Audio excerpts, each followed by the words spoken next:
fundación de Constantinopla. Al poco tiempo del reconocimiento del cristianismo como religión del Imperio Romano, una nueva capital se escogió, construyó y estableció como la sede de autoridad. Este acontecimiento trajo resultados importantes para la Iglesia y el Estado. Constantino comprendió que Roma estaba íntimamente asociada con la adoración pagana, llena de templos y estatuas, inclinada fuertemente a la adoración antigua, una ciudad dominada por tradiciones paganas. Además, su posición geográfica en medio de una gran llanura la exponía al ataque de los enemigos. En los primeros tiempos de la República, enemigos extranjeros sitiaron la ciudad más de una vez. Posteriormente, en su historia, los ejércitos de las provincias varias veces destronaron y entronaron emperadores. En el sistema de gobierno,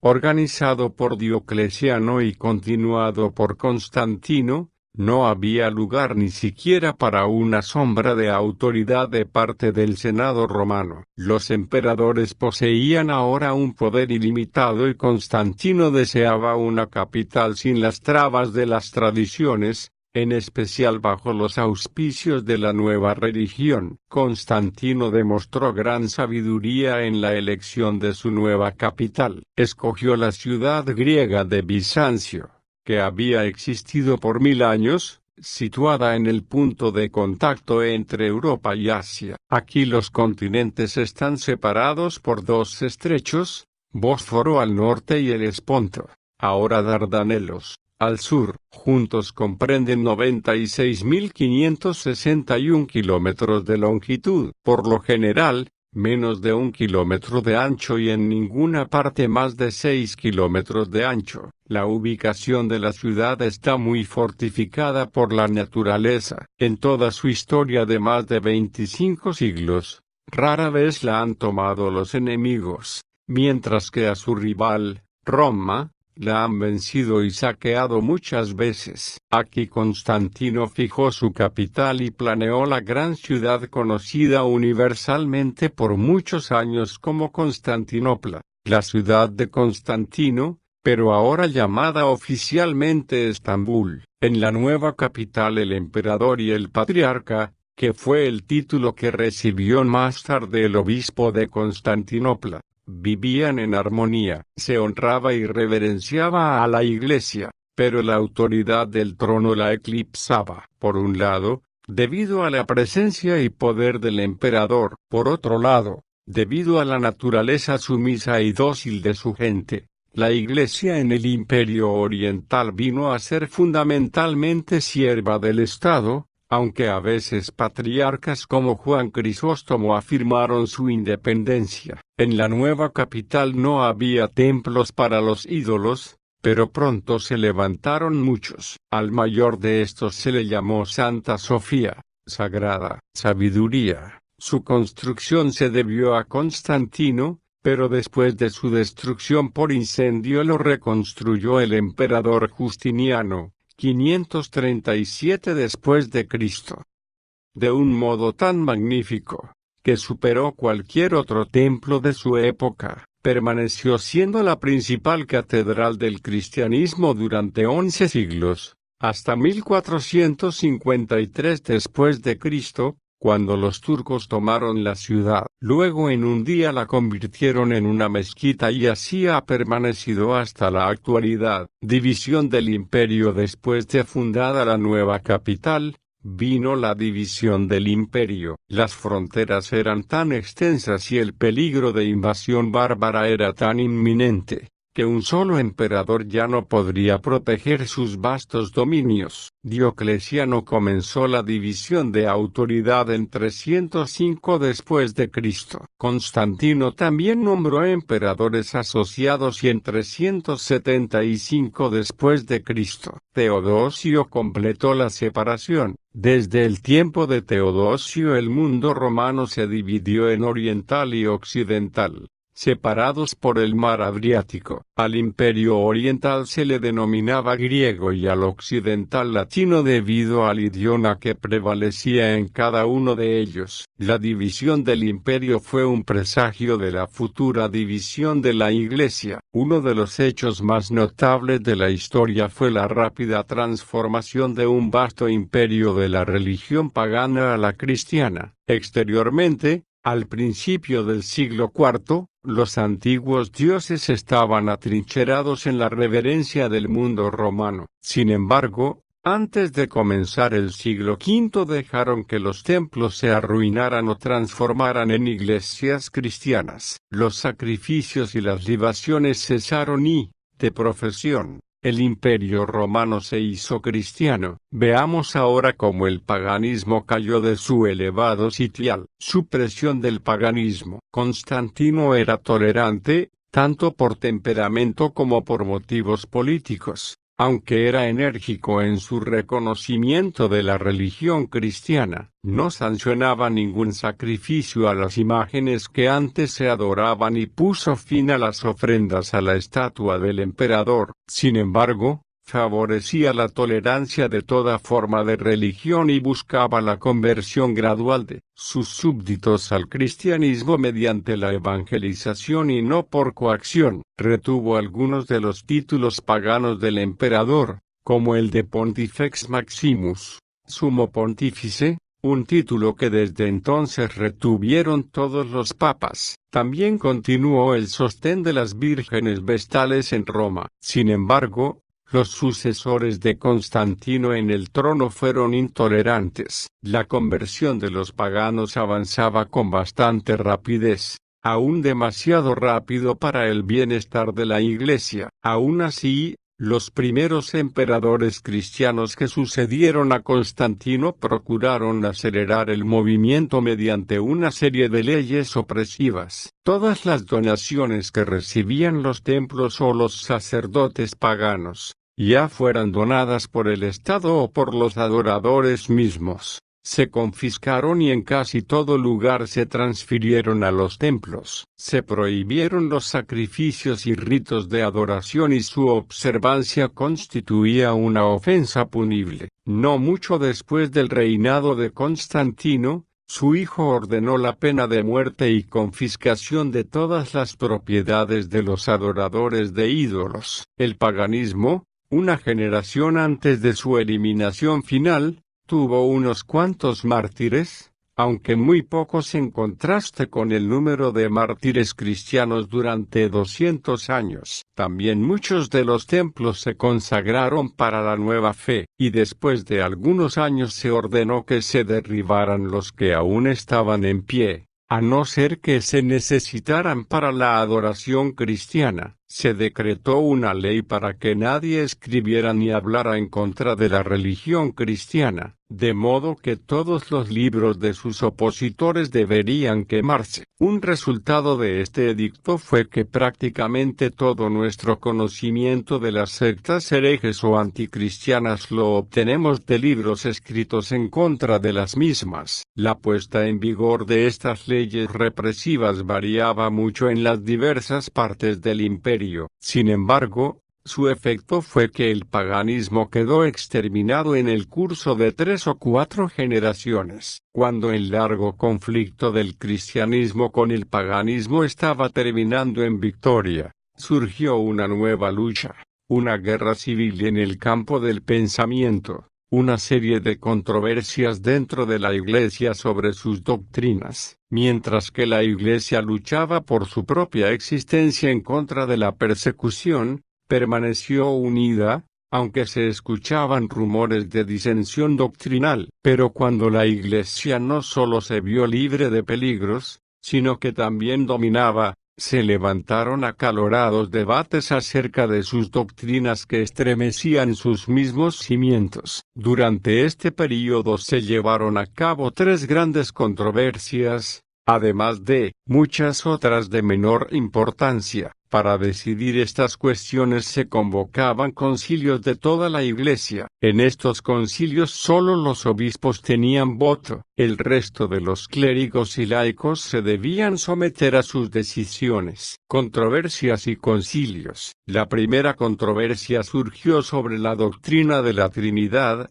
especialmente la relación del Padre y del Hijo. Arrio, un presbítero de Alejandría, alrededor de 318 después de Cristo, expuso la doctrina de que Cristo, aunque superior a la naturaleza humana, era inferior a Dios y que no era eterno en existencia, sino que tuvo un principio. El opositor principal de esta idea fue Atanasio, también de Alejandría. Afirmaba la unidad del Hijo con el Padre, la deidad de Cristo y su existencia eterna. La controversia se extendió por toda la Iglesia y, después que Constantino procuró en vano dar fin a la contienda, convocó un concilio de obispos que se reunieron en Nicea, Bitinia, en 325 después de Cristo. Atanasio, que en ese tiempo solo era diácono, tenía voz pero no voto. A pesar de eso logró que la mayoría del concilio condenase las enseñanzas de Arrio, en el credo niceno. Sin embargo, Arrio era políticamente poderoso. Muchos de las clases más elevadas, incluso el hijo y sucesor de Constantino, sostenían sus opiniones. 5 veces enviaron a Atanasio al destierro y vuelto a llamar el mismo número de veces. Cuando un amigo le dijo, Atanasio, tienes a todo el mundo en contra tuya, a lo que él contestó, sea así, Atanasio contra el mundo, Atanasius contra mundum. Sus últimos 7 años los pasó en paz en Alejandría, donde murió en 373 después de Cristo. Aunque mucho después de su muerte, sus ideas llegaron finalmente a ser supremas en toda la Iglesia. Tanto en Oriente como en Occidente, se establecieron de forma definitiva en el credo de Atanasio, que en una época se creyó que lo había escrito Atanasio, mas posteriormente se descubrió lo contrario. Después vino la controversia sobre la naturaleza de Cristo. Apolinario, obispo de la Odisea, 360 después de Cristo, declaraba que la naturaleza divina tomó la naturaleza humana de Cristo. Además, que Jesús en la tierra no era hombre, sino Dios en forma humana. La mayoría de los obispos y teólogos sostenían que la personalidad de Jesucristo era una unión de Dios y hombre, deidad y humanidad en una naturaleza. La herejía apolinaria se condenó en el Concilio de Constantinopla, 381 después de Cristo, y le siguió el retiro de Apolinario de la Iglesia. La única controversia extensa de este período surgida en la Iglesia occidental fue sobre cuestiones relacionadas con el pecado y la salvación. Empezó con Pelagio, monje venido de Gran Bretaña a Roma como en 410 después de Cristo. Su doctrina se basaba en que no heredamos nuestras tendencias pecaminosas de Adán, sino que cada alma hace su propia elección, ya sea de pecado o de justicia, que cada voluntad humana es libre y cada alma tiene la responsabilidad de sus decisiones. En contra de esta idea apareció la mayor inteligencia después de San Pablo en la historia del cristianismo, el poderoso Agustín, que sostenía que Adán representaba a toda la especie, que en el pecado de Adán todos los hombres pecaron y todo el género humano se considera culpable, que el hombre no puede aceptar la salvación por su propia elección, sino solo por la voluntad de Dios. ¿Quién es el que escoge los que se han de salvar? El Concilio de Cartago en 418 después de Cristo condenó la idea de Pelagio y la teología de Agustín vino a ser la regla de ortodoxia en la Iglesia. No fue sino hasta en los tiempos modernos, bajo Arminio en Holanda, como en 1600, y Juan Wesley en el siglo XVIII, que hubo un alejamiento serio del sistema agustiniano de doctrina, desarrollo del monacato. Mientras estas grandes controversias rugían, empezó otro gran movimiento que en la Edad Media alcanzó proporciones inmensas. Este fue el nacimiento del espíritu monástico. En la iglesia primitiva no había monjes ni monjas. Los cristianos vivían en familias y aun cuando se cuidaban de no asociarse con idólatras, eran miembros de la sociedad en general. No obstante, en el período que ahora consideramos notamos los principios y primeros progresos de un movimiento hacia la vida monástica. Después que el cristianismo dominó el imperio, la mundanalidad entró en la iglesia y prevaleció. Muchos que anhelaban una vida más elevada estaban descontentos con lo que les rodeaba y se retiraban del mundo, ya sea solos o en grupos. Habitaban en retiro, procuraban cultivar la vida espiritual mediante la meditación, la oración y los hábitos ascéticos. Este espíritu monástico empezó en Egipto, donde se fomentó debido al clima cálido y las pocas necesidades de la vida. En la historia cristiana primitiva se pueden encontrar casos de vida solitaria. Sin embargo, podemos considerar a Antonio como su fundador, alrededor de 320 después de Cristo, pues su vida llamó la atención general e hizo a miles seguir su ejemplo. Durante muchos años, vivió solo en una cueva en Egipto. Todos lo conocían y reverenciaban por la pureza y sencillez de su carácter.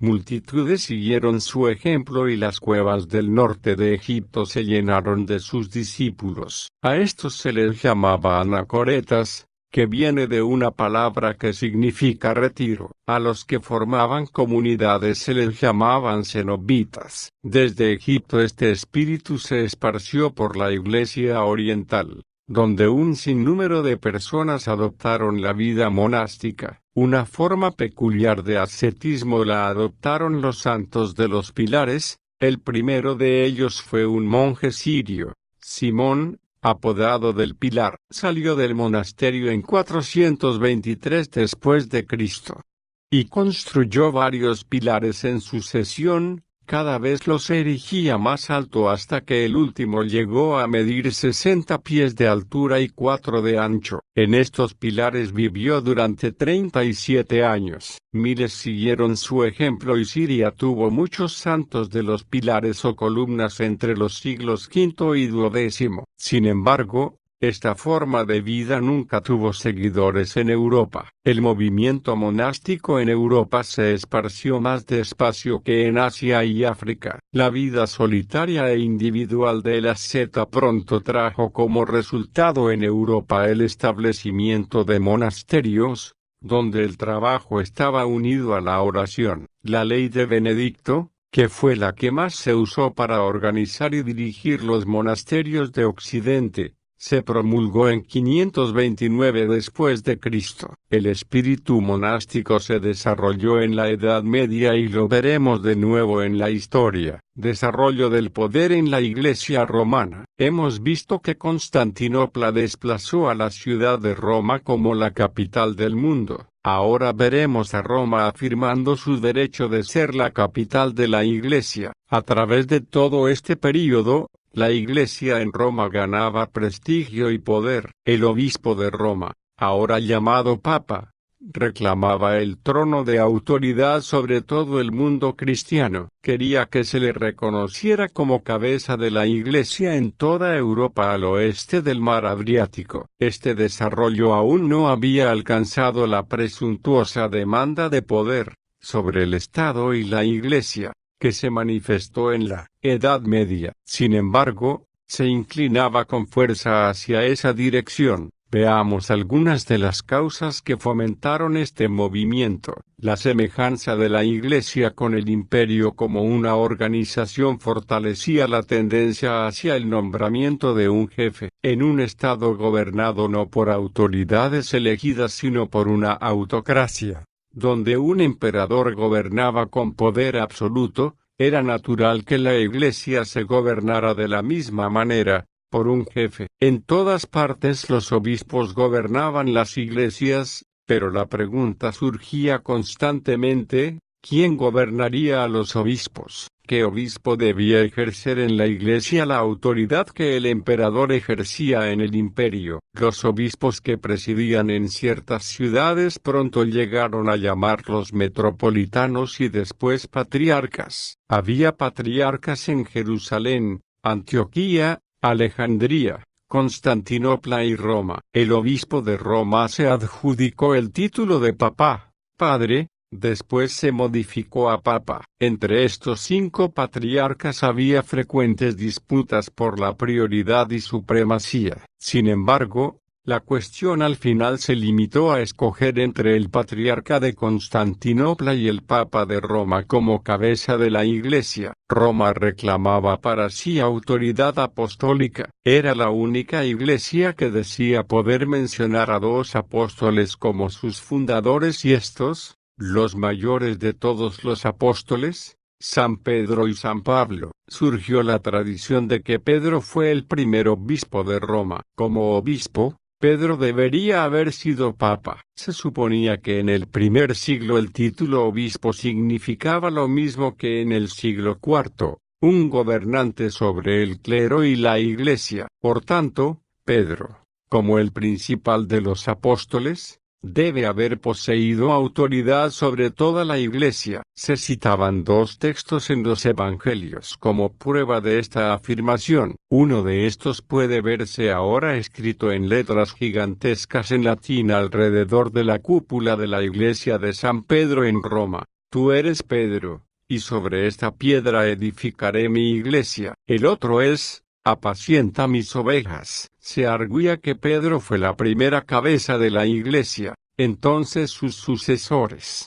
los papas de Roma, deberían continuar su autoridad. El carácter de la Iglesia romana y sus primeros líderes sostenían fuertemente estas afirmaciones. Los obispos de Roma eran por lo general hombres más fuertes, sabios y que se hacían sentir por toda la Iglesia. Mucha de la antigua calidad imperial que había hecho a Roma la señora del mundo moraba aún en la naturaleza romana. En esto había un notable contraste entre Roma y Constantinopla. Al principio, Roma hizo a los emperadores, pero los emperadores hicieron a Constantinopla y la poblaron de súbditos sumisos. La Iglesia de Roma siempre fue conservadora en doctrina. Las sectas y herejías ejercieron poca influencia sobre ella y en aquel entonces permanecía como una columna de la enseñanza ortodoxa. Este rasgo incrementaba su influencia por toda la Iglesia en general. Además, la Iglesia de Roma desplegaba un cristianismo práctico. Ninguna iglesia la superaba en su cuidado por los pobres, no solo entre sus miembros, sino aún entre los paganos en tiempos de hambre y pestilencia. Dio gran ayuda a las iglesias perseguidas en otras provincias. Cuando un funcionario pagano en Roma demandó los tesoros de la iglesia, el obispo congregó a sus miembros pobres y dijo: estos son nuestros tesoros. El traslado de la capital de Roma a Constantinopla, lejos de aminorar la influencia del obispo o papa romano, la aumentó considerablemente. Hemos visto que en Constantinopla el emperador y su corte dominaban a la iglesia. Por lo general, el patriarca estaba supeditado al palacio imperial, pero en Roma no había emperador que superara ni intimidara al papa. Se trataba del potentado mayor de toda la región. Europa siempre miró a Roma con respeto. Ahora que la capital estaba lejos, y especialmente como el imperio mismo estaba en decadencia, la lealtad hacia el pontífice romano empezó a ocupar el lugar de aquel hacia el emperador romano. Así surgió que por todo el occidente el obispo romano o papa, como cabeza de la iglesia en Roma, comenzara a considerarse como la autoridad principal en la iglesia en general. Por ejemplo, en el concilio de Calcedonia en Asia Menor, 381 después de Cristo, Roma ocupó el primer lugar y Constantinopla el segundo. Se preparaba el camino para pretensiones aún mayores de Roma y el Papa para los siglos venideros. Roma y el Papa para los siglos venideros. Roma